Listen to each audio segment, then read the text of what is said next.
All right, well, it's really lovely. I was going to say it's lovely to see everybody here on Thursday night before Easter, but you can see us and I can't see any of you, which is always a little bit of um, an uncomfortable kind of situation. But welcome all of the faceless people in the audience.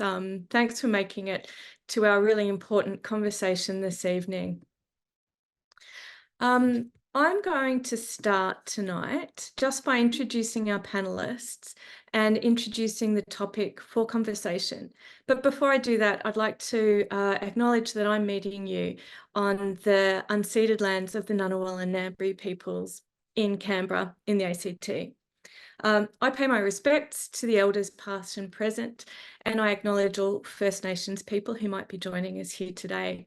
If you'd like to let us know where you're coming from, whether you're, in which state you're in, which lands you're in, you can just pop that into the chat box on the right, and then I will also know if the chat's working too. So that would be a really great help too.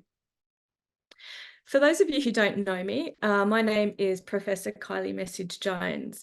I'm the Director of the Humanities Research Centre at the Australian National University.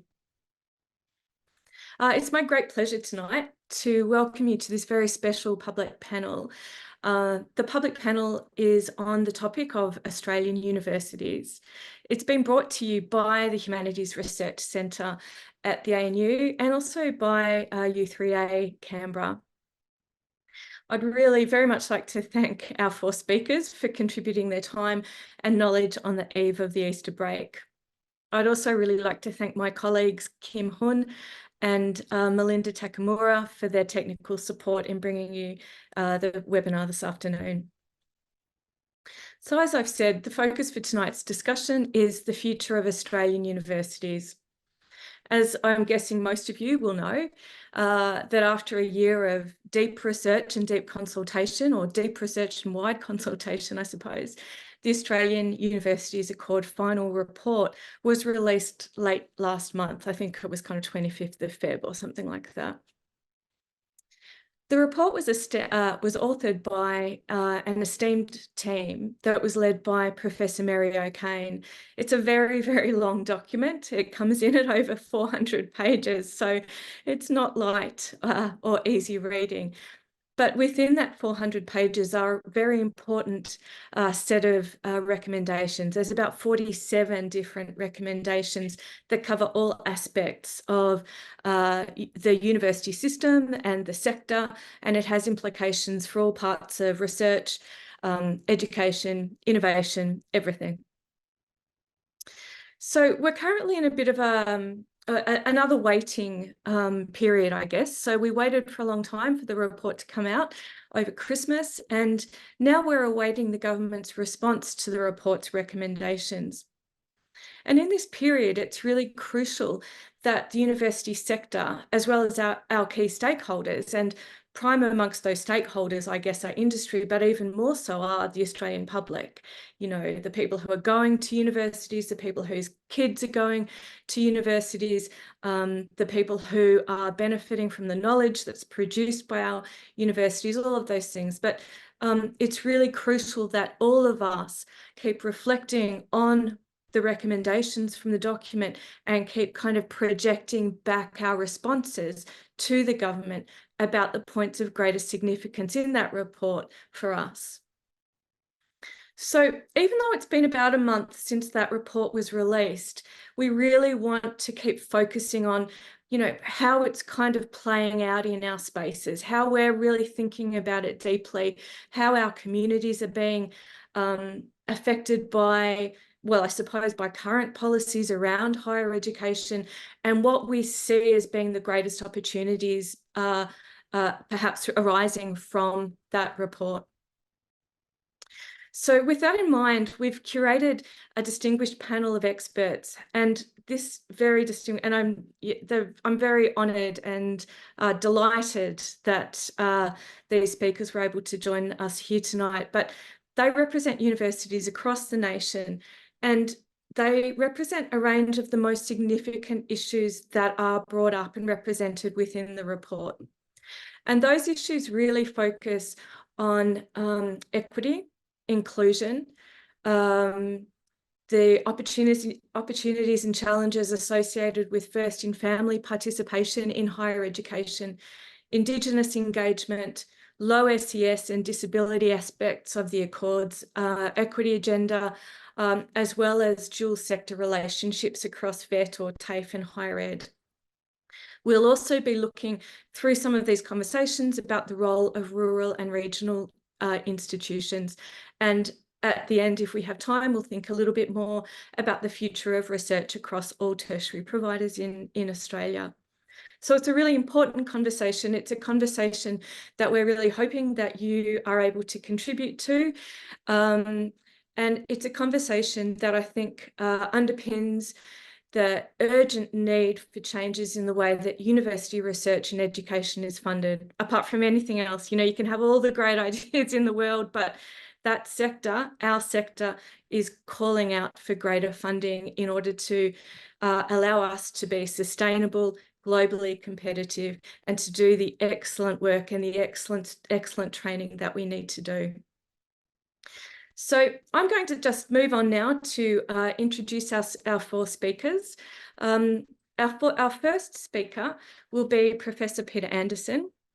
Peter Anderson's from the Warlpiri and Murrumbatha peoples. He's the director of the Indigenous Research Unit at Griffith University.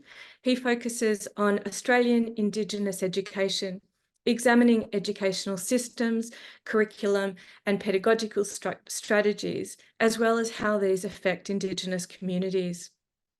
Professor Anderson is a recognised expert in the field and has received fellowships from several prestigious institutions. And he's also been a commentator already on the Accord. And so some of you may have read some of his work in The Conversation and other places on this topic. Our second speaker tonight will be Dr. Victoria Katainen, who chairs the Humanities in the Regions Community of Practice for the Australasian Consortium of Humanities Researchers and Centres. Now, one of the things you're going to get used to is the fact that we use a lot of acronyms. So I've just said that one out in many words. It's a lot of words, but it's the ACHRC. As well as chairing that community of practice, Victoria is the director of the Roderick Centre for Australian Literature and Creative Writing and an associate professor of English and Writing at James Cook University. Our third speaker tonight is Dr. Liz Allen. Liz is a demographer and senior lecturer at the ANU Centre for Social Policy Research, where she researches population dynamics and teaches research methods. Liz is a member of the ANU Council and an advocate for inclusive and accessible higher education. She was named among the ABC's top 5 humanities and social sciences academics in Australia in 2018 and a woman to watch by the Australian Financial Review in 2023. Dr. Allen is a member of the National Foundation of Australian Women Social Policy Committee and a regular commentator for all things demography. Her book, The Future of Us, from 2020, is a call to action to build stronger Australia through fairness and equality. Our final speaker tonight is going to be Professor James Verdon, who's Professor of Film and Animation and Dean of the School of Social Sciences, Media, Film and Education at Swinburne University of Technology in Melbourne. James also chairs Swinburne's Non-Traditional Research Output Assessment Committee, which in our acronym land is the NTRO committee.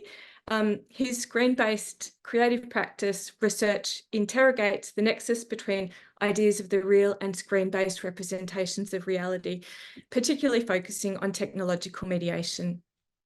Professor Verdon's most recent research project is exhibition work undertaken in partnership with the Cancer Council of Victoria for the Australian Centre for the Moving Images Story of the Moving Image Permanent Exhibition. So we have an exceptional panel here tonight who will cover a range of disciplines, a range of fields and a range of issues.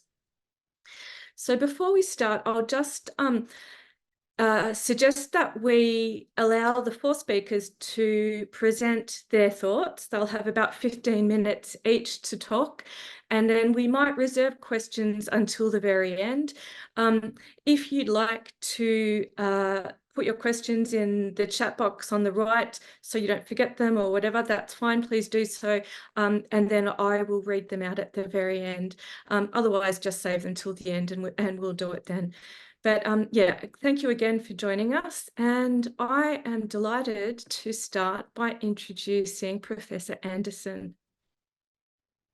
Thanks, Kylie, and hello, everybody. I'm coming to you today from the land of the Turrbal and Yagara people here in Brisbane.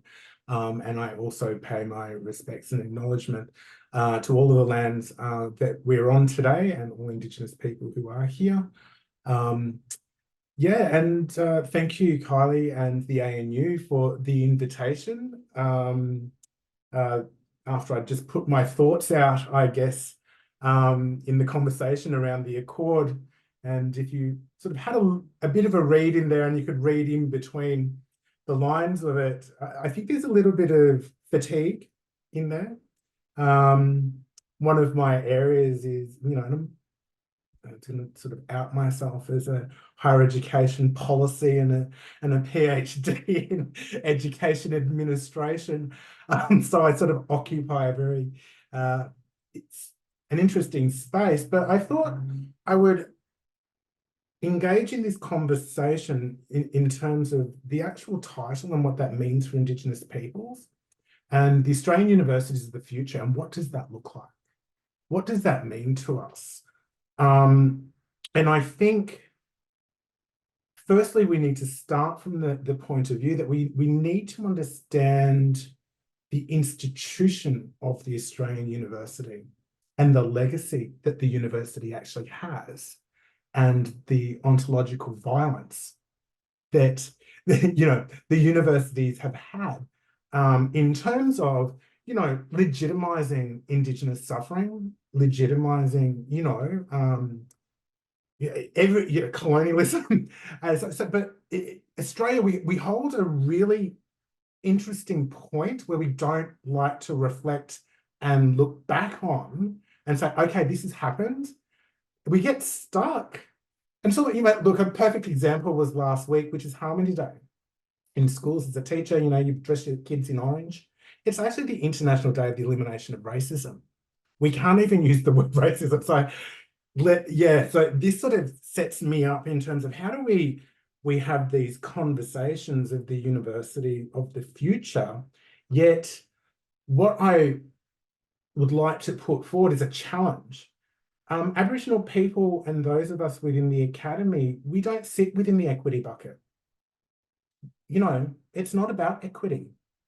I'm here to talk about rights. I mean, given that the referendum, that sort of sent a clear message to us that possibly we can't look after ourselves almost, you know, anyway, but I won't dwell on that. I think, though, I've done a bit of a look at some of the key reports that have come up, which is Denise Bradley's report. There's also the Brent Review in 2012. And then one of the key reports I think that's been clearly overlooked is the National Aboriginal and Torres Strait Islander Higher Education Consortium Accelerating Indigenous Higher Education Report, which had around, I think it was 148 recommendations. And it's really odd. And so I did a bit of a, you know, analysis and the similarities and between the three reports, and a lot of them are the same. So, you know, an emphasis on targeting financial support, incorporating Indigenous knowledge, culture and perspectives into the university curriculum and the environment, importance of professional development, cultural competency, blah, blah, blah, ongoing consultation with Indigenous representatives, monitoring of progress, focus on enabling programs, for example. And these are, you know, also from the Accord. I mean, how many more times do people like me have to go through iterations of these reports that actually say we haven't done it? Okay, and so then commonly in our institutions, one of the methodologies that, you know, senior academics, and because let's get this very clear, that, for example, in the discipline of education, my discipline, there's probably about 30 of us, and that's being generous, at level A to E who are academics. Okay. So the professoriate, the Indigenous professoriate nationally is quite small. So decision-making actually sits with a lot of non-Indigenous people.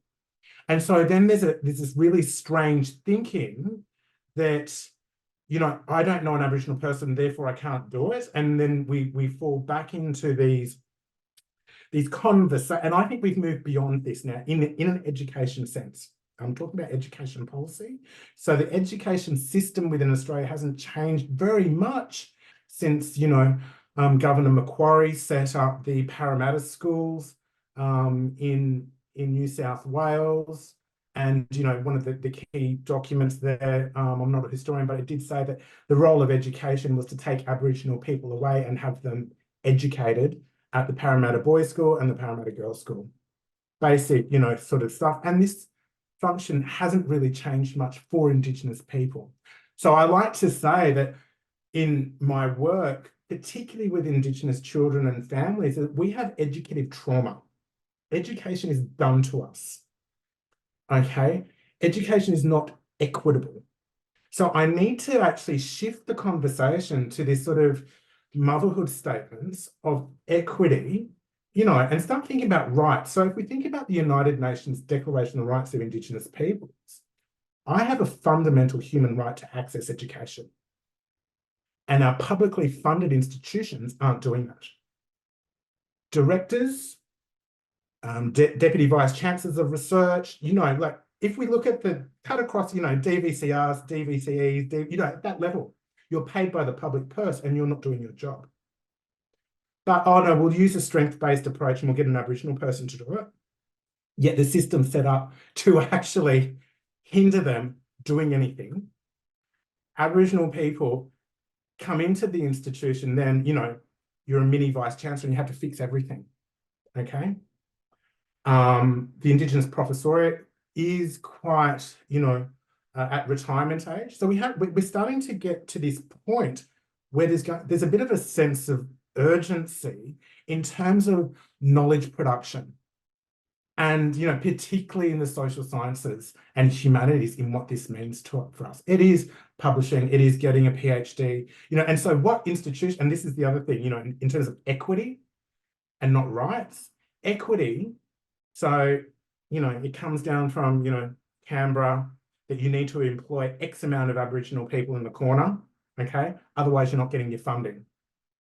So then we have professors of practice and we have all of these different things, but we don't get channel or pipeline, again, another key buzzword in policy, is to get Aboriginal people in to do PhDs and to go through that process, you know, like to go from a level, you know, I went, what did I do?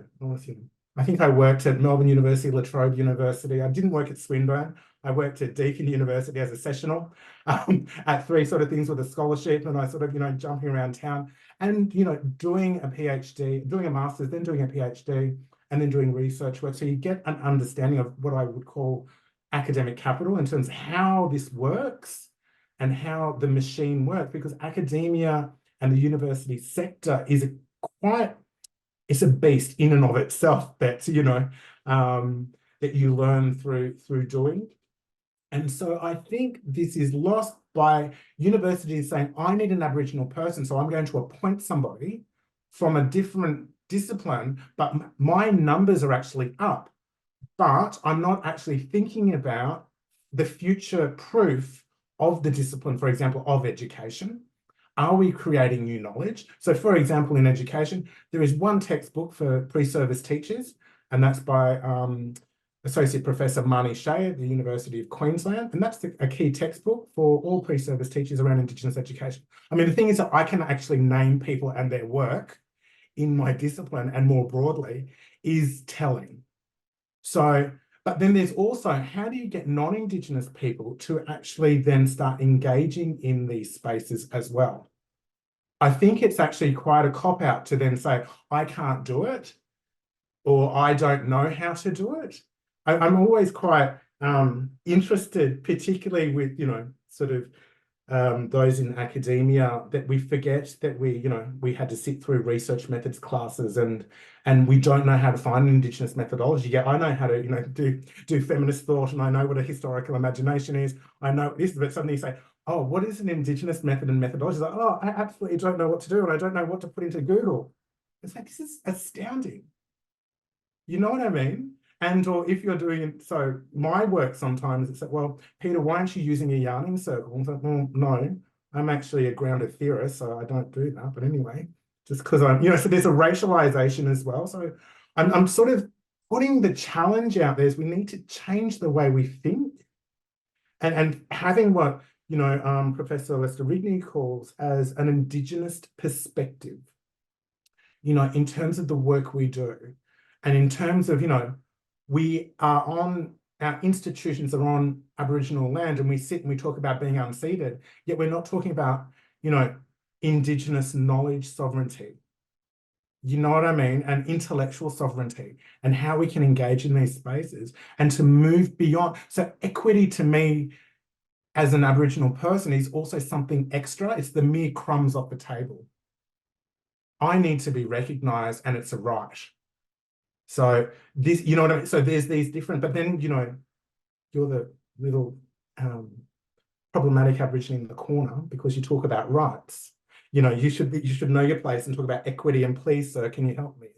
It's starting to get a little bit tired and tiresome, I think. So I'm sort of putting that provocation out there that we can have these conversations constantly, but nothing will change. So I think I might sort of sign off there, and happy to come back, but leave you with that.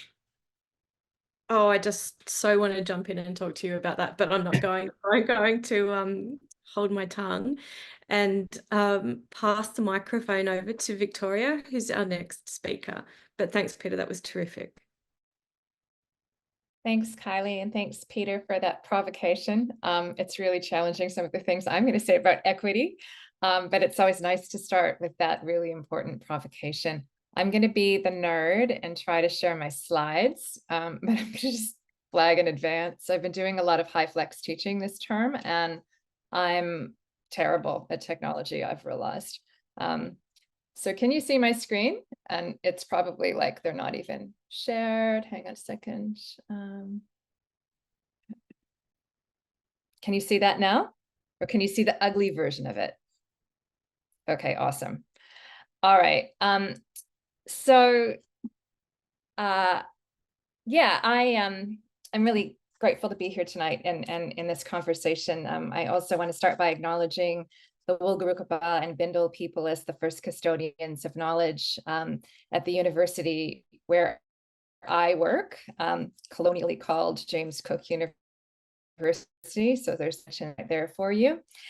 I'd also like very much to thank Kylie Message-Jones and the HRC for today's invitation. So as I offer my thoughts today about the Accord's focus on regional higher education, you'll pick up pretty quickly that I'm a regionally based scholar of the humanities and a passionate advocate for humanities, arts, and social science education, but in regions more broadly as well. Through the Accord process, I was the author of a couple submissions from the Humanities in the Regions community of practice that I was chairing. I won't go on too much about that, except for to say that that community of practice used to be, a pointy-headed kind of scholarly outfit where people met and talked to themselves more than to the public about their humanities research. But over the course of the pandemic, when we all started to meet on Zoom and we had the affordance to do so, it became something much more useful to us in helping us articulate our shared concerns across what's happening to the humanities in regional Australia. And we really shifted into this space of advocacy. So that's what I'm going to be talking about today. I think that there's lots of good things that I read in the Accord. I think a lot of academics I talked to across Australia were like, well, it seemed to say lots of good things, but what's actually going to happen is the question we're all waiting to be answered now. So yeah, in our submissions to the Accord, regional humanities academics emphasized that regional humanities scholarship and research provide an important and unique mission. As problematic as that word is, I'm going to say it a few times, I don't mean it in that problematic way, that has provided a transformational capacity at the local and national level in Australia. And we often, refer to Eddie Mabo, whose work obviously in transforming the landscape of how we think about Australia as a colonial and colonizing nation came out of JCU, is somebody we point to for, this is what you can get sometimes from regional universities and collaborations with local communities and local people. We do a lot of crappy things at regional universities sometimes too, but they can be places for powerful transformation. And that's something we hoped that the Accord would recognize.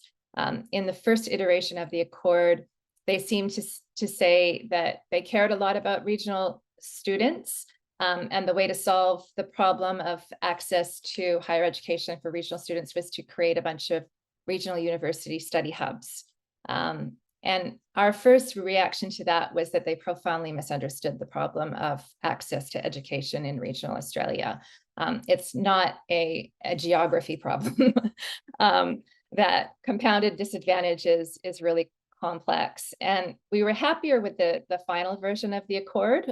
We feel like they kind of understand a little bit more about that now. They actually produced a whole chapter in the Accord about regional higher education and regional universities, which suggested that they'd shifted their thinking in that. But I don't think that we're anywhere near where we need to be on some of these matters right now. So I'm just gonna, this is a slide from the Accord, just to show that I did my homework and tried to read all 400 pages. But it is the beginning kind of motherhood statements of their chapter on regional higher education. So as I said, in many ways, regional humanities academics, I think we felt heard through the Accord process. We were encouraged by the vision of higher education at its heart, a student-centered vision that was also connected with a research mission. It was a vision that aligned with teaching and research humanities academics whose work is often student-focused and community-centered. We were impressed that the Accord embraced a civic mission of regionally based academics. And we were happy that they said some nice things about the humanities. So, they said the humanities, like every other area of study, contributed to regional economy, social mobility, and economic well-being. And we're like, well, yay, at least they said that. But then I want to highlight some of the other things they said, which are more, humanities things rather than just regional tertiary education things. So what they've said in those other highlighted bits is that they recognize the importance of regional universities as civic institutions promoting creativity, cultural awareness, democratic values, and social cohesion. And they acknowledge that regional universities have an important and crucial role to play in these agendas. But the point I'd like to make today is that the role of humanities education in delivering these goods that they talk about, democracy, soft diplomacy, social cohesion, creativity, all of these things is implied, not explicitly stated anywhere in the Accord's final report. So while acknowledging the importance of cultural understanding and community-connected research and social cohesion, I felt that the Accord celebrated humanities-based work as a fait accompli, like that's just going to keep going on, whereas that's not what we're seeing happening in regional Australia. So it did not address or name any issues about the humanities, and it's fair to say the Accord rarely made any kind of disciplinary statements, or it didn't really articulate its vision at that level of discipline or field very much. But it did, in this same page, advocate the importance of regionally based medical schools. I'll tell you that. And that's something I'm going to talk about today a little bit. So we kind of felt that this statement, a set of motherhood statements, kind of perhaps perpetuates the invisible labor issue that's already facing the humanities in academia. It seems to say, we want this stuff, it's important, we just expect it to keep going on as usual. But we have a provocation for you today, in that we don't think it will. We are concerned that what we see in the Accord is not a powerful enough vision to reverse over a decade of erosion of arts and humanities infrastructure and funding in regional Australia.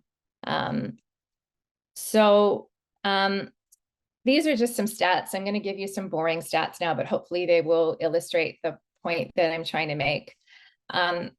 All through the pandemic and prior to it, I think a lot of us are probably higher education nerds here who have been reading, articles in the conversation about higher ed, the state of, and there was one provocation piece that was published in 2021 by Simon During, emeritus professor of Melbourne University, that declared a crisis in the humanities, a crisis of demoralization, citing closures to humanities programs and downturns in enrollments in the sector.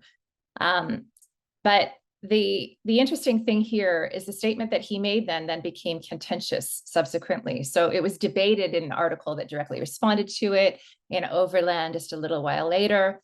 Ken Gelder, another academic, but an academic of another generation at the University of Melbourne, said, no, that's not what's going on at all. We're perfectly fine, we're healthy. People just don't like those old-fashioned, old kinds of ways people used to study the humanities, like those snooty Shakespeareans and all that sort of stuff, right? And tried to sort of dismiss it that way. And I think when you look at the BA as percentage of total enrollments here, like this is just from 2001 to 2012, you can go, yeah, actually, like we have been going down a little bit. It's like 2% across the sector. Like it's nothing, no big dramas. It's quite easy to dismiss those concerns about declines in humanities as kind of, Nana hand rigging. I'm sorry for the both ageist and sexist remark, but getting older, it applies to myself now too. Anyway, but what I want to speak to here is the way in which I think this data is kind of opaque to a lot of people in Australia, and a lot of people outside of regional Australia don't actually understand what is going on to universities in regional Australia. And I want to try to parse that a little bit, if you'll give me some time left to bore you with some data.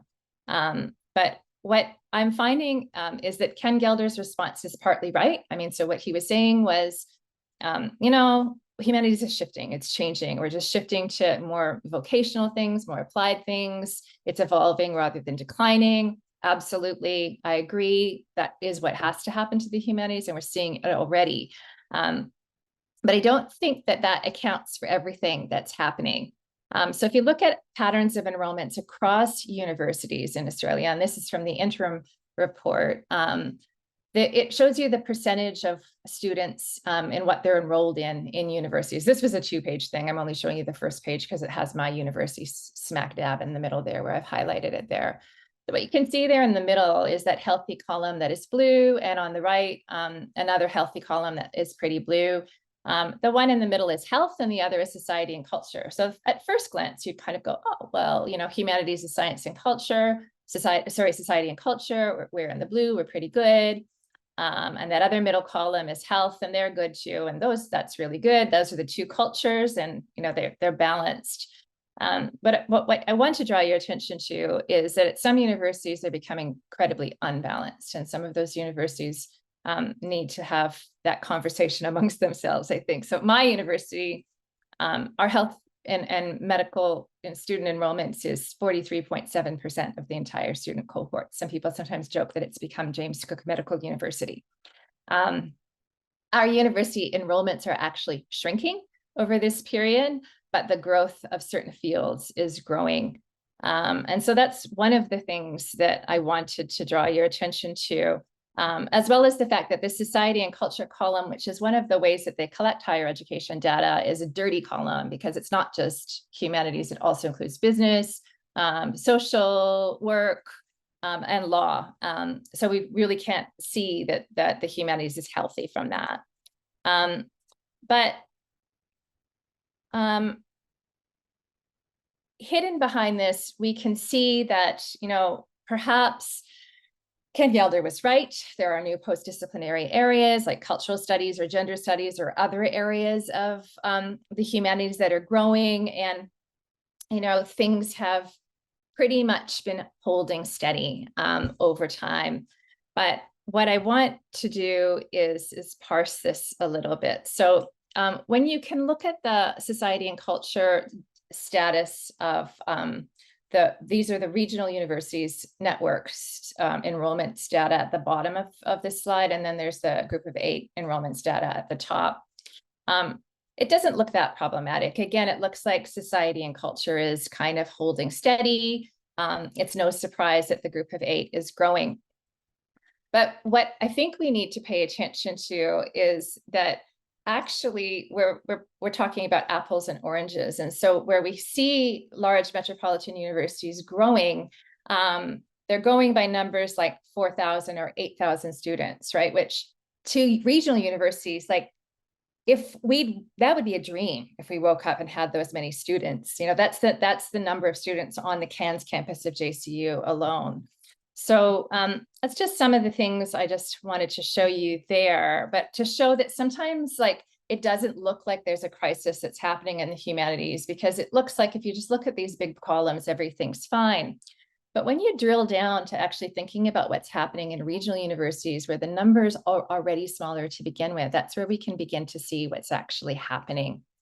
So this is something that really came to our attention through the humanities in the regions forums that we held over Zoom during the pandemic, where we began to kind of compare notes and started turning our research lens on ourselves. Because we kind of went, oh, wait, this isn't just something that's unique to our university. I think as academics, we're used to getting blamed for, being bad teachers, and that's why we're losing our student load. But we began actually seeing that the numbers are dropping. So what you're looking at in this slide is an example of Queensland enrollments. And these trends are actually transferable across Australia, where regional universities are actually losing students to their metropolitan counterparts, to the extent that during the pandemic, we faced an existential crisis at a number of universities about whether we could continue offering a Bachelor of Arts degree. So Charles Sturt University faced the loss of 116 degrees. All of those were in the humanities and social sciences. Students at the University of Western Australia got all of their humanities and social sciences programs slashed during this period as well.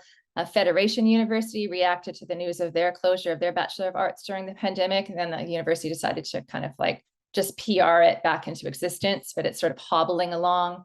And at my university in North Queensland, we also, we've lost our languages in our creative arts program, which has happened to a lot of other regional universities as well. So when we start looking at what's happening here on the local level, you can start to see this is not good, right?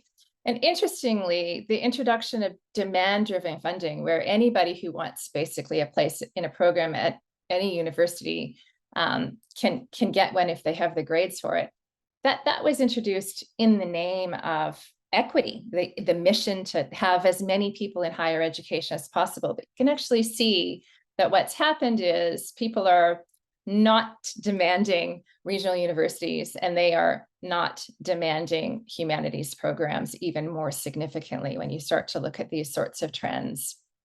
This is a graph that a colleague of mine at my university calls the graph of doom.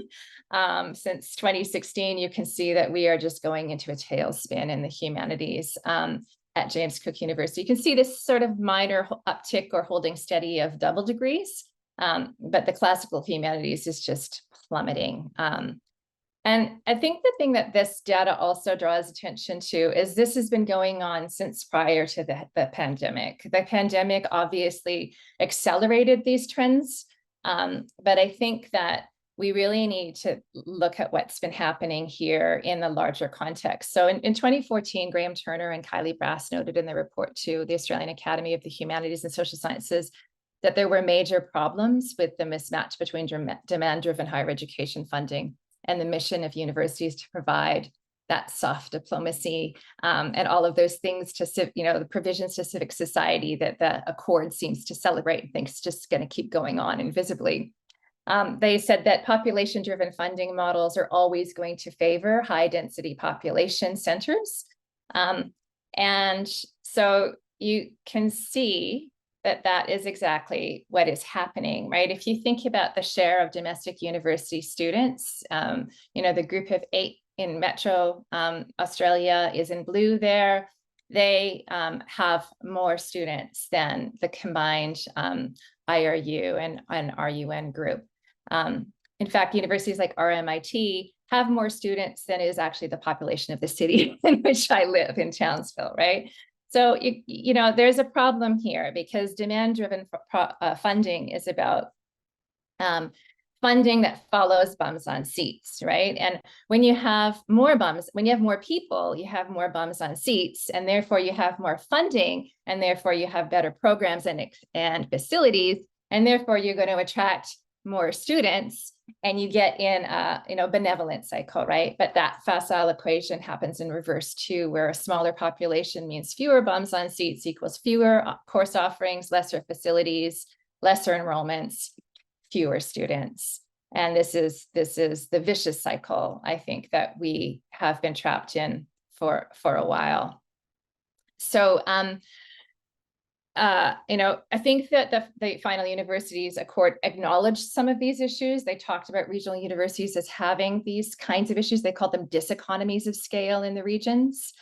And yet they haven't noticed that actually this is really problematic in certain areas like the humanities. It's not problematic in medicine, but it was actually predicted 10 years ago by Turner and Brass, who said that this kind of funding would lead to a reduced number of HAS offerings within the sector and significantly reduce the presence of HAS offerings within regional campuses and regional institutions. So they said that 10 years ago, and it's still happening. We're stuck in this race to the bottom. So I feel like I've been blathering on for quite a bit of time. But one of the things I guess I just wanted to end with is that, you know, everybody's been celebrating diversity and equity, and there's, as you know, Peter said, there's a lot of motherhood statements made about this in the Accord. We know that the humanities actually carry the heaviest load of that, right? At James Cook University, where I teach, 75% of the students in the humanities are first and family to university. And I was reminded at our graduation this week that many of those are first and family to graduate from high school as well. You know, 13.9% of our students register with a disability. 16% of our students identify as coming from an Indigenous background. So again, quite often, these diversity statistics can be paraded around by universities. It's like, look at us, it's a rainbow. We're doing wonderful things. The regionals are already doing this. They get a bit twitchy that suddenly, you know, maybe with a shift to equity, the metropolitan universities are going to start grabbing our students even more, and that those students won't be well supported at those universities, which is a concern that I share. But more to the point, the overarching narrative I'm trying to draw here is that, you know, I think there can be a dark shadow hidden behind some of this discussion around diversity, that there is a darker side of equity, diversity, and inclusion. It's not just a risk that EDI targets will further perpetuate, it's not just a risk that EDI targets will further perpetuate some of these sector inequities. There's also a risk that they will conceal them as well, right? That while the Accord singles out the success and importance of medicine in regional Australia, and yes, we need doctors in regional Australia, the reality is that HAS students are 10 times more likely to come from first and family backgrounds than their medicine cohorts, that medical students are also 5 times more likely than their HAS student colleagues to come from the highest quartile of economic advantage, and that our humanities students are actually giving James Cook University these wonderful, you know, these wonderful data items that they like to quote, whilst we're in a race to the bottom, we're getting our funding cut, we're losing our colleagues, they're not being replaced. We're seeing a bleed out of students who are leaving the programs because they're not finding the programs they want there. The last thing I want to say is that according to current funding models, the government contributes apparently 3/4 of a student's medical education to a university, whereas for every $14,000 of annual tuition spent by a humanities student, only $1,000 is contributed to the university by the Commonwealth government. So that means that humanities academics of regional universities are grossly underfunded to educate our students. And not only that, but these universities are also disincentivized to carry out the mission that the Accord is praising them for. So we have, I think, uncomfortable truths to face about inequities within fields across Australia and across the sector more broadly that just haven't been addressed yet in this Accord. And whilst I'm grateful that the 115% fee increase that the JRG increased to humanities students looks like it's going to be reversed, or we hope it does if it gets through Senate, I don't think that reversing that alone is going to be enough to save the future of the humanities in regional Australia. So that's all I had to say today. Thank you for letting me blather. Okay. Thanks, Victoria, for that very gloomy picture. And on that, I would like to welcome Liz. Thanks, Liz.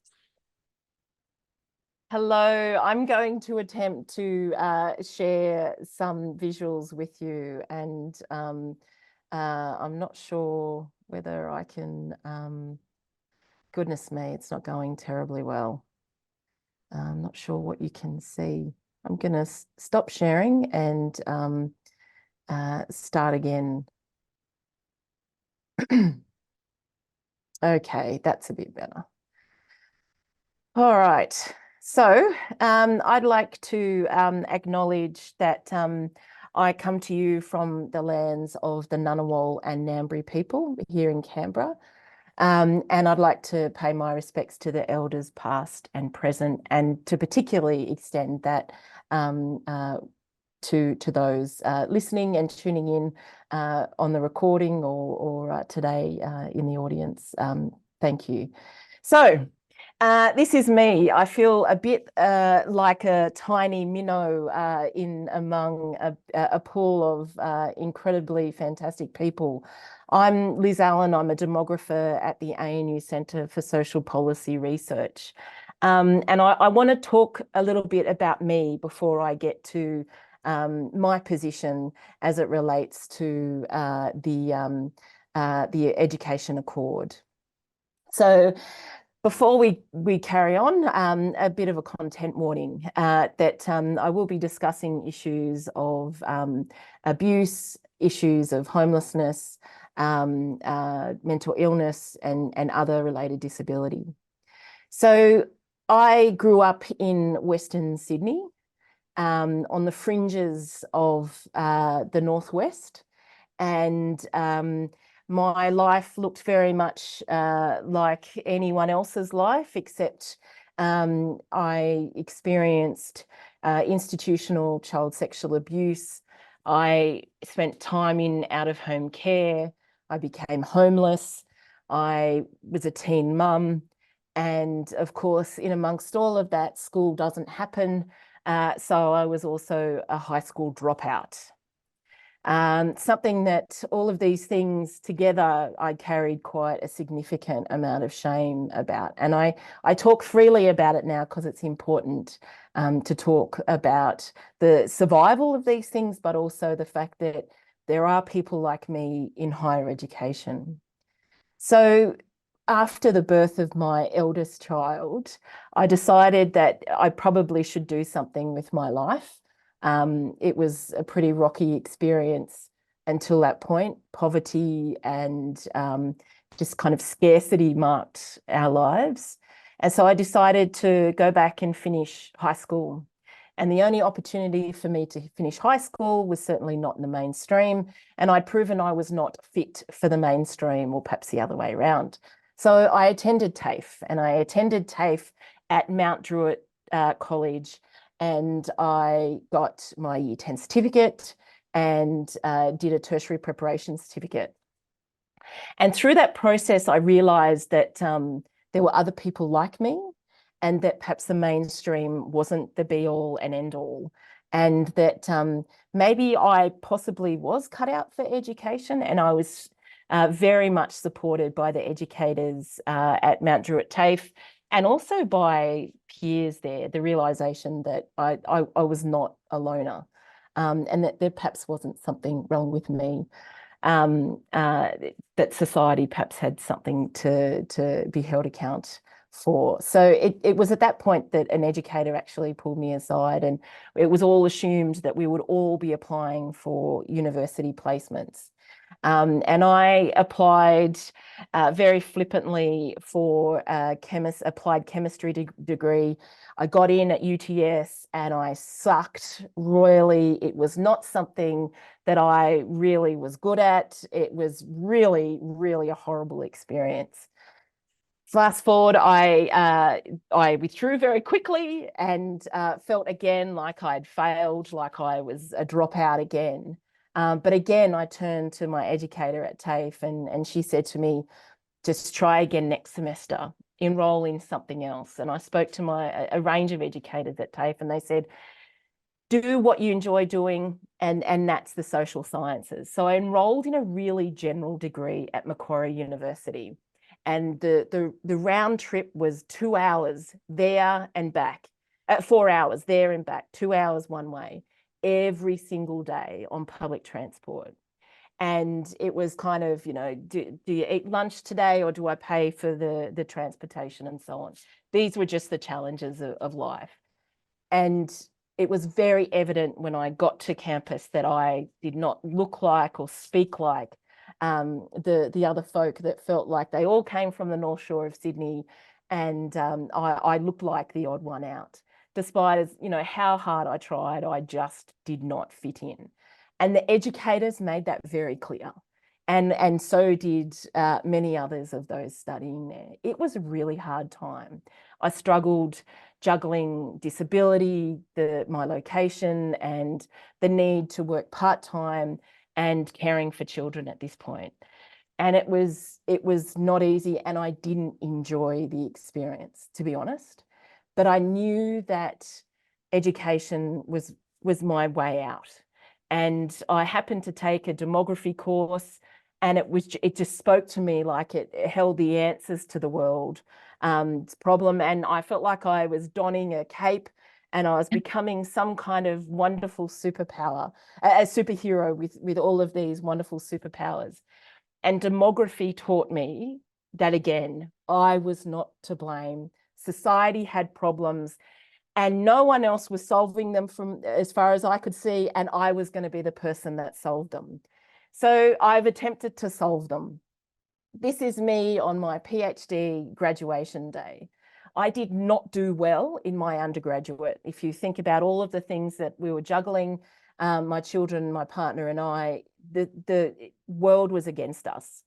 It was really hard, and there were no recordings. I couldn't afford the resources and so on. But I found myself in Canberra getting a job with a government department. I found again that the mainstream really wasn't for me, and my disability kind of really made me stick out. And also poverty. It was very clear that I was not of the same class as the rest of the folk in the public service. And so I had another child and fell into a deep depression, and my partner said, enroll in a master's degree. And that's the worst thing you want to do. I thought, I'm just going to shut him up and I'll enroll in a master's degree. So I did. I had to do something with my time so I wouldn't become idle. And I thought I'd withdraw, and I got sucked in at the ANU and loved it. It was the first time I ever felt in my entire life that I fit in. And that's quite profound, I think, that the size of this university allowed me to have a very small classroom with people to staff ratio.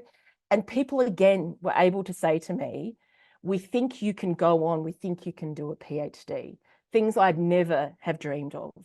These are 4 of my now 7 children on graduation day, and it was a very emotional experience. education for me was a ticket out of poverty. And I want to pause now and just really be clear that our very existence can be understood as a result of the broader social, cultural, and economic forces that brought our parents together. And we cannot keep punishing young people, older people, whoever they are, because of the socioeconomic circumstances of their birth. The ovarian lottery, as Warren Buffett puts it, really determines the story of our lives. And whether we're born with advantage or disadvantage, that generally is where we sit on the rung of the ladder of life. And the disadvantage across the life course increases. There's a lot to be said about whether or not we have class in Australia. We have class problem in Australia. Look at home ownership as an example. And the socioeconomic circumstances of your birth, of your early life, will determine the rest of your life. We have little social mobility. Education is seen as one way to elevate people out of the circumstances of our birth. There's more to this story though. That across the life course, education is that kind of pivotal element that gets us and potentially moving up a rung on the ladder. And as Peter said, this word pipeline, this bit of a swear word, this pipeline of success starts even before someone's born. And it's not a problem with one's parents. It is the problem with societal mechanisms of support and structure, whether they exist or not. So underpinning all of this is one fundamental idea, and that is of accessibility.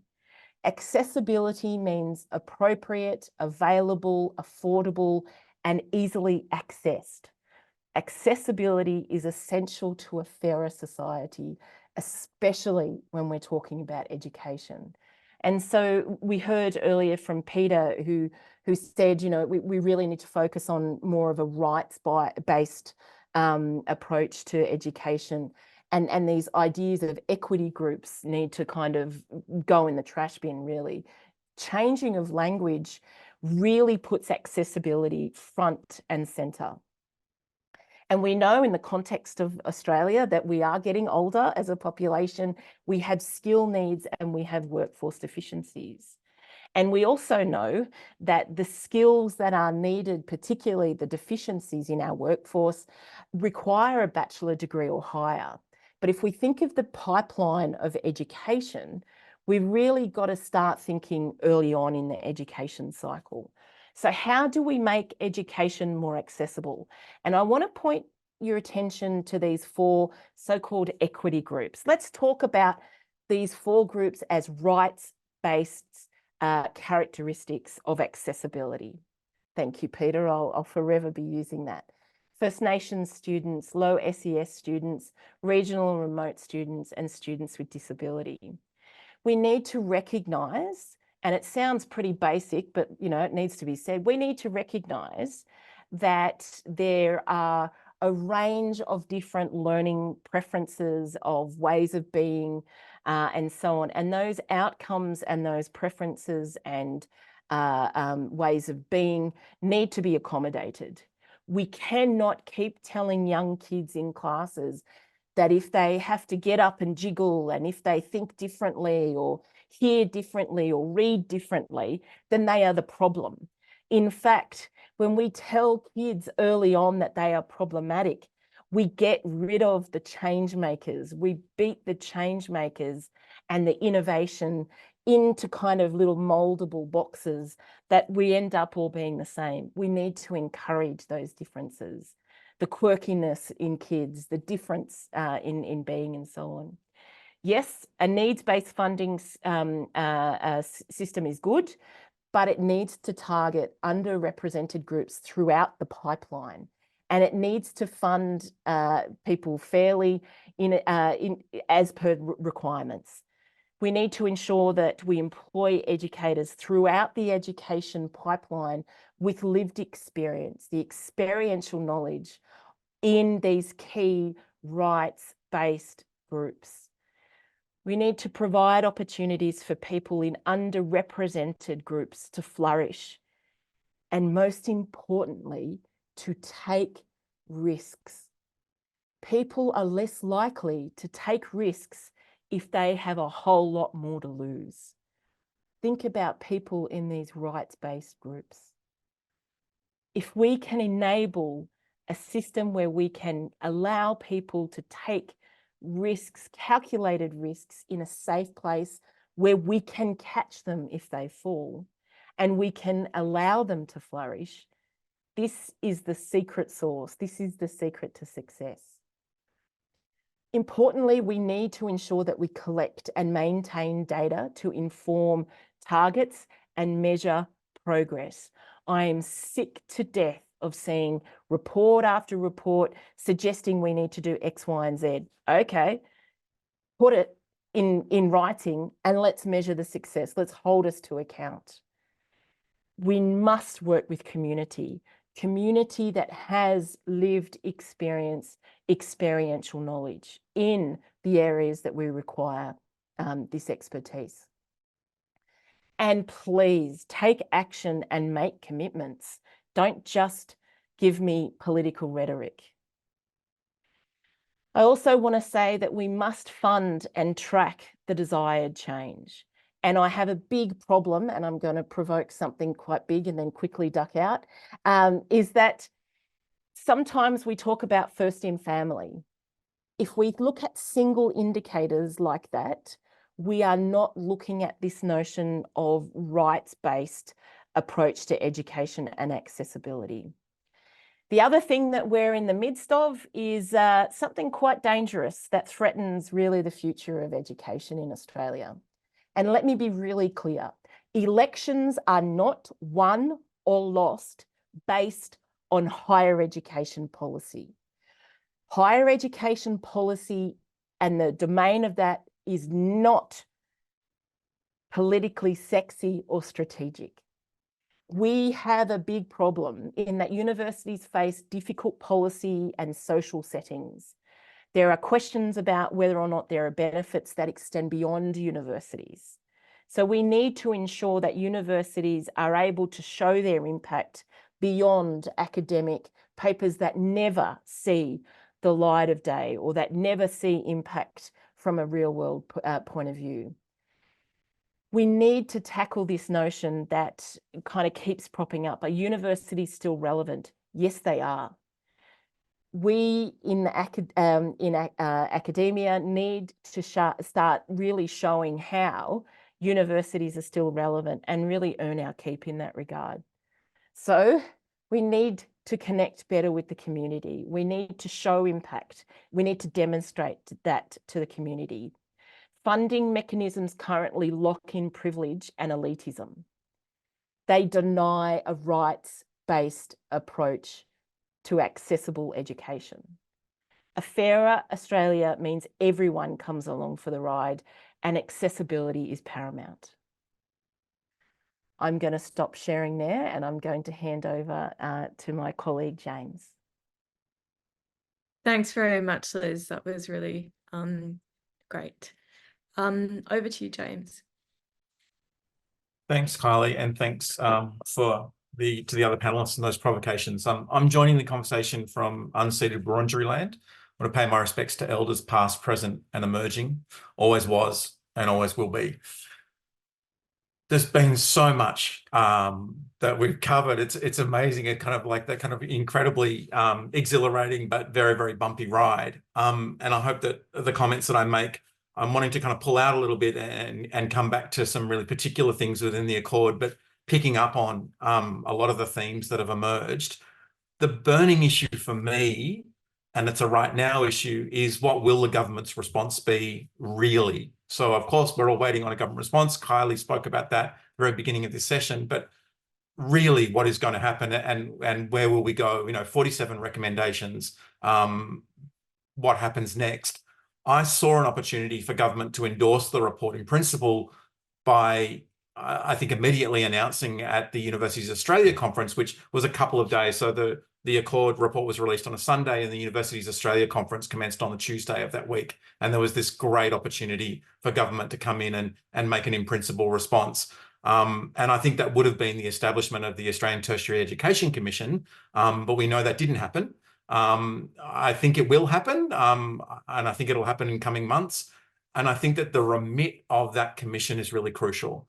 So the proposal to bring the Tertiary Education Quality and Standards Agency, TEQSA, and the Australian Research Council, the ARC, into the ATEC with a governance structure that's led by commissioners, I think could be incredibly problematic in terms of governance and where that might go. I also worry that there might be a government response that cherry picks recommendations from what's a very, very long list. That needs to then suit agendas and budgets that are palatable to those decision makers.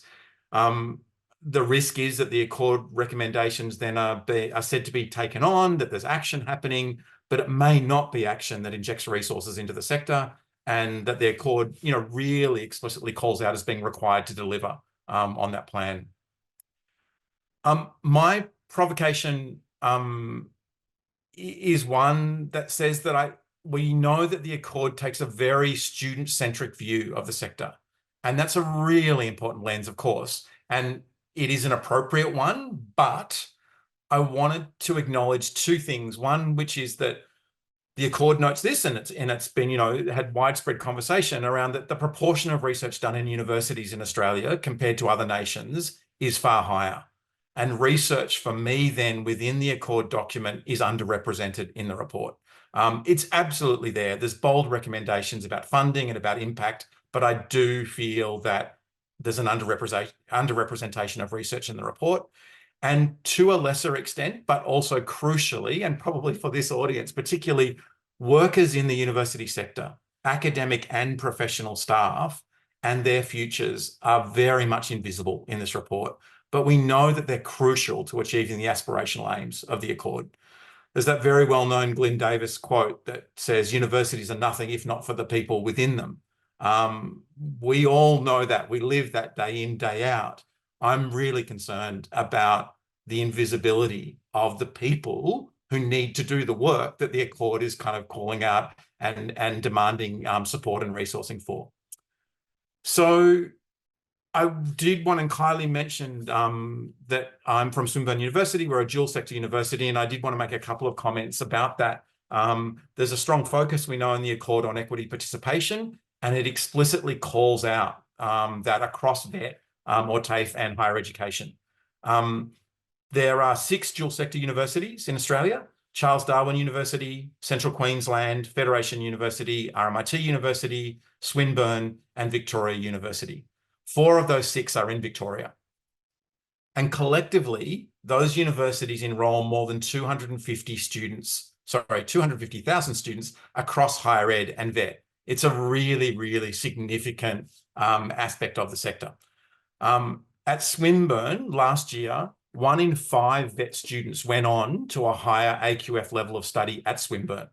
And that's a figure that's much higher than the national average across the TAFE networks. But I think it's emblematic of what the possibilities are. And I think that meeting the Accord's really ambitious targets for participation requires that joining up of TAFE or VET sector with higher education.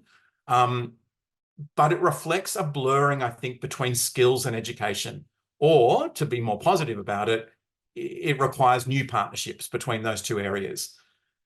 I'm a little concerned about that holistic approach being fraught with danger for the humanities particularly, despite those obvious benefits of combining technical skills and the practical knowledge with deep theoretical understanding.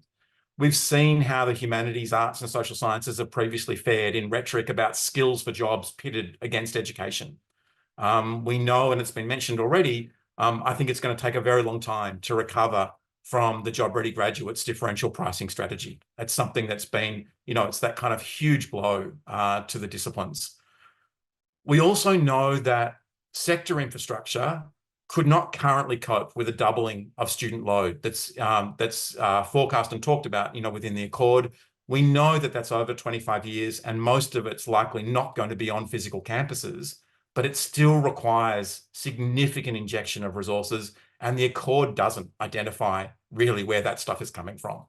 So for me, that's another, really big hole.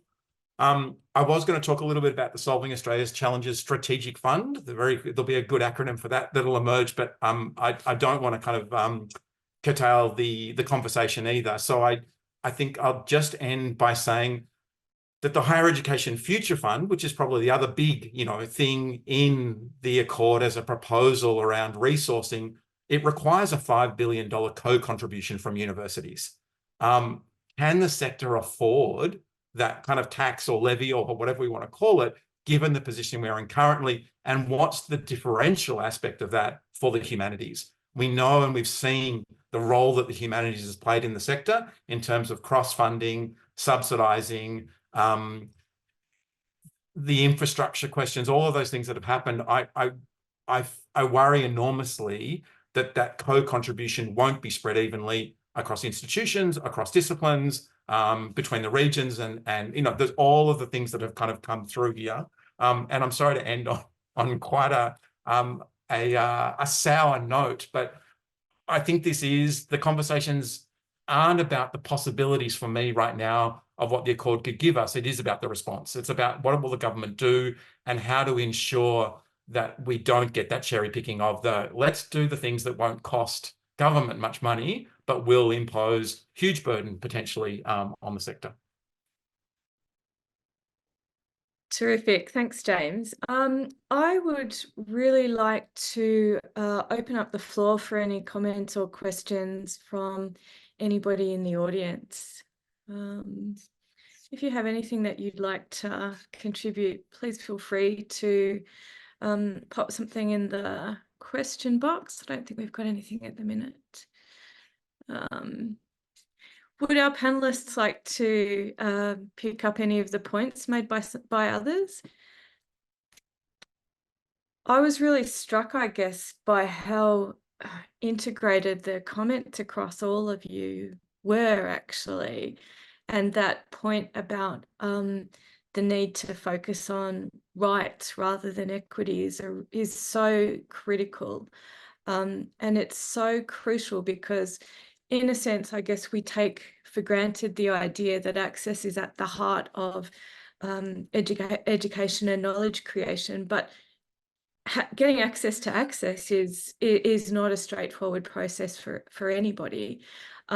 So I think if we do talk in terms of rights, it's a much stronger argument to make, and also that argument is scaffolded by a set of protocols and policies and systems that are already in place that we should all be working according to already, and clearly we're not. And the fact that the Accord needs to make those comments around, First Nations first or whatever is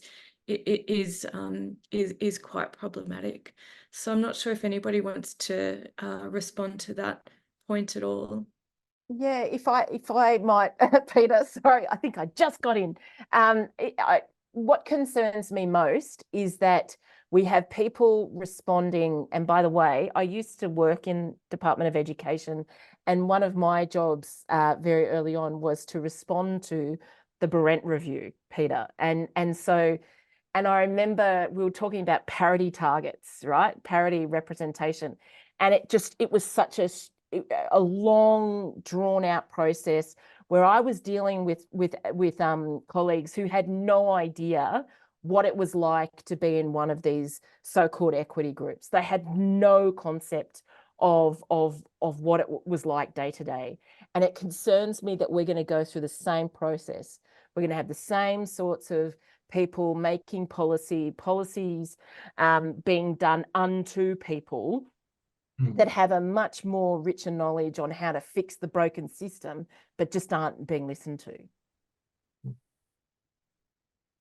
Yeah, I think that's really important. It's the concept of equitable in relation to what? You know what I mean? So for an Indigenous student coming to higher ed, so if I just talk of philosophies of education, a lot of what we talk about in higher ed for First Nations students, Indigenous students, is that you have to be self-determined. And if you're talking to someone who's about 20 and they're like, what are you actually talking about? I've been told at high school and primary school that I'm amazing. You know what I mean? So then suddenly you get to outdoors and suddenly the policy says that you have to be scaffolded and you're suddenly disempowered. And I've just finished a project on NAPLAN data. You know, again, I'm very bored sometimes. I've looked at 10 years of data, but the way that we look at it is that we compare Indigenous students to non-Indigenous students in terms of achievement. When what I've done methodologically is I've, across the country, looked at Indigenous students against Indigenous students, and we're actually doing quite well, or not, you know what I mean? So it's even how the equitable in terms of positionality. So, you know, we could have all of the Athena swans that we want, but equitable in terms of how for women, in terms of how equitable is it for migrant African women to come, you know, so this monolith that is the policy, educational policy landscape that is white, male, compulsory, heterosexual, all of those, you know, those things that you have, and then suddenly you're a trailblazer for getting through those ceilings and those, you know, those. So it's the actual structures, I think, that need to change in terms, and that's where the conversations around rights come in, because it's actually legislated. It's around anti-discrimination. So, and then universities start to think about, oh, that, yeah, it's sort of, we're teetering on the edge here, but we'll go back to equity. But anyway, that's I mean, it's interesting also to think about that point that Liz made, you know, that higher education is not a sexy government policy area. And it's not an election winning area. But early childhood is, and schools can be. And what we're all kind of talking about is needing to establish stronger pipelines for people to move through those, you know, those areas in a way that suits them, so that we get the workforce that we need at the end of that. So I don't know. I mean, I wonder whether there's an argument there that tries to strengthen that connection in order to demonstrate that instead of being just some other separate thing that sits on the end, whether we can perhaps make a case for arguing higher education as part of that pre-higher ed kind of system. And maybe that's where the vet stuff comes in a little bit as well. I'm not sure. Can I just chip in? Yeah, I just wanted to respond to, well, everything here, but go back to something that James said about the invisible workers in higher education as well. And it connects with something Peter said about Athena Swan, and also with, you know, what Liz has said in her powerful statement. You know, I've worked with high schools for a few years now, because I've been really concerned about the lack of connection between school and university. And the more I've worked with high schools, the more I've come to understand this juggernaut called cis ed, right? Systemized education, and how, excuse my language, they are because of layers upon layers upon layers of compliance culture and curricula and targets and NAPLANs, and, you know, every sedimentary layer of a fix that breaks things more. And I have to say, I'm really worried that that's going to start to overreach into higher education now too. And I worry for what it means in terms of the winners and losers when that happens, right? Like, because as much as everything we're saying is like, I agree, I'm like, yeah, we need to get into schools, and yeah, we need to have rights-based education, and yeah, all of these things. I think back to those invisible workers who actually are the ones who navigate the way through all of that compliance infrastructure. And it's usually women. It's usually Indigenous people, and it's usually people who have a heart of compassion for people who come from those disadvantaged backgrounds. And they don't get promoted for it. They lose their jobs for it in the end, because they chase those things. And I really worry that in a rush for a solution around these equity problems, I'm really glad the court has created an important conversation for, but I'm really concerned that we're going to be making these kinds of things worse. I think about a student who came into my office when I was a Bachelor of Arts coordinator a couple of years ago, and she had a story of homelessness and disability and, all kinds of disadvantage. And the compliance culture of higher education had tried to get her booted out of her degree multiple times, right?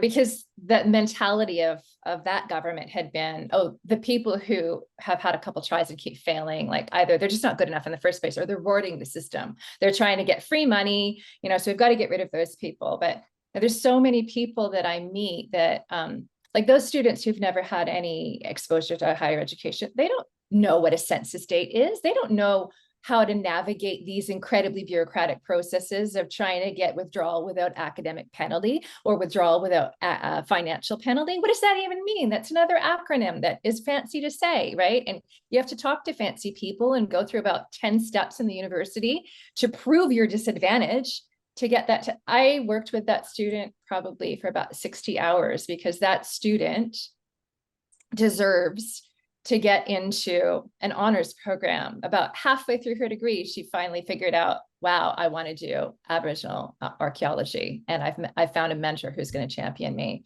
But that's just one story. Like I know Liz would know, there's so many, we've all encountered stories of that. The system is not set up. No, and if I might just quickly add on that, is that the system is so profoundly not, it locks in elitism and privilege by way of how university output is kind of recognised. I look at my output and I look at the kind of impact I want to make, but it's not recognised. And so you only do what's recognised in an institution and which attracts dollars. And so when you have academics like me who are not like the norm, but in my mind, I think I have a place here, I have a right to be here, and I reckon my existence is good, but it's not funded.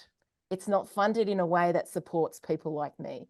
And so that then signals to our future students that you have really no place here, or that there is no place here for you. And how dare you try and occupy space? Okay, we have a question from one of the attendees, which is, what does the panel think would be the result of making university free again? I have very strong opinions on this. And so can I say that I came out of universities with a sizable HECS debt, and my partner still has a very big HECS debt. When we look at the evidence that supports HECS and HELP and the move from the Whitlam era of free education, those that were benefiting most, now bear with me, those that were benefiting most from free education were those that were more likely to come to university in the first place. So we were locking in a level of disadvantage or advantage by way of giving free university degrees. And that's because those that had very high, the opportunity cost was such that if you couldn't afford to go to university for other things, like you couldn't afford the books or you couldn't afford X, Y, and Z, you were less likely to come. You couldn't forego wages. So it was the rich kiddos that were then benefiting and benefiting quite enormously. So I have a love-hate relationship with HECS HELP, knowing this research. That said, I think we've got to a point now where we fail to recognise education as the public good it is, particularly in higher education, and we don't fund it like we value it. Beyonce says, if you, put a ring on it, put a goddamn ring on it like you value it, right? And great poet, Beyonce. But anyhow, so we don't value these things, and I think we've got to be careful to advocate for free education. I would be more inclined to advocate for freer or more cost-effective education along the lines of these rights-based approaches. I've got to say I benefited from a very small scholarship because I straddled multiple equity groups. It was very, very small, and but it was something that I felt it recognised me and my right to be there.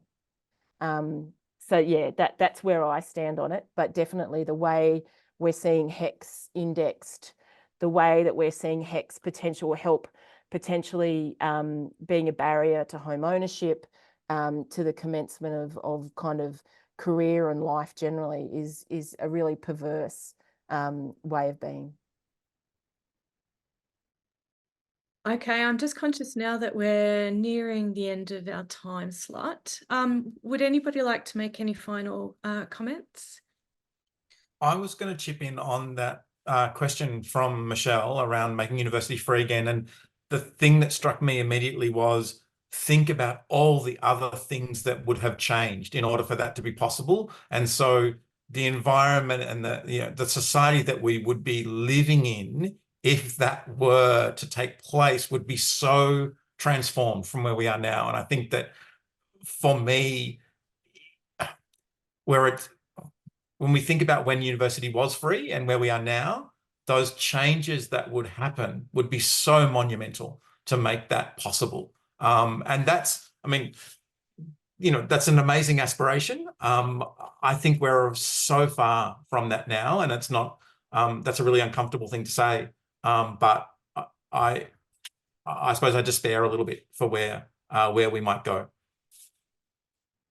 I have to say, whenever I hear people talk about university being free, I kind of dream back to the halcyon days of Eddie Mabo in the 1970s, when the regional universities really hugely grew under that scheme. And I do think that says a lot about the barriers that people from regional university face. And as Liz put it, really, I can't say it as well as you said it, but you said something like, people who come from these backgrounds have a lot to lose, right? And it's not just tuition. It's lost wages, right? Like, it's lost wages because you've got somebody that you're caring for at home, or you've got multiple people in your family who have disabilities, and everybody needs to sort of pool together their minimum wage to be able to make rent and avoid homelessness. It's not just tuition. There's already so many other barriers to overcome. So I do sort of dream that if we could get rid of it, it would be great. I do also think it would be great if we could think about cheaper education in the regions. Why does it cost the same amount? You get shittier facilities and daggy lecturers like me. But we have a significant brain drain in the regions, and the current system of higher education is compounding that. But I would worry as well that if we made it free, that we would get, again, the privilege rising to the top, and they would all take up the places in regional higher education. Something needs to be done. It isn't accessible, and education it's an industry now, right? Like, our universities are very expensive to run. They have all these computer systems and employees. It's not just a chalkboard and chalk anymore. I really don't think that there's the will anywhere amongst higher education leaders to make that free, or even, like as James said, the ability to kind of go there anymore. We're so far down that track. But I think we need to watch that space. We need to watch what's happening in North America, where I'm from, where financial debt has just become so unsustainable. And I'm so glad we're not there in Australia. But we're headed in that direction unless we really start to pull some levers and think about how to differently fund higher education here. And if I might just say quickly, we haven't talked about welfare or financial supports, say, for example, from Centrelink. And currently, we just don't have the right mix. It's not the rate of job seeker or the education support for students. It's just not enough. We see students requiring help through food banks, juggling work. These rates of payment via welfare are just not enough. So this is more than just education, and I reckon that's why it's just too hard, and that's why it's not a vote winner. Mm. Okay, look, I think that we might need to wrap up, but I just really wanted to thank our fabulous panel for their powerful and, you know, such kind of significant contributions to the conversation this evening. You know, one of the things that the Accord has said that it wants to do is to come up with a once in a generation shift. And the transformation that you're all talking about is so significant and so important that I hope, you know, as the people who kind of do the work of the universities, that our voices are listened to. But I'm very grateful to the attendees for listening to our voices, and very, very grateful for our panelists for joining us in their spare time on a Thursday evening just before the Easter break. So thanks very much. I'm very grateful, and have a good Easter.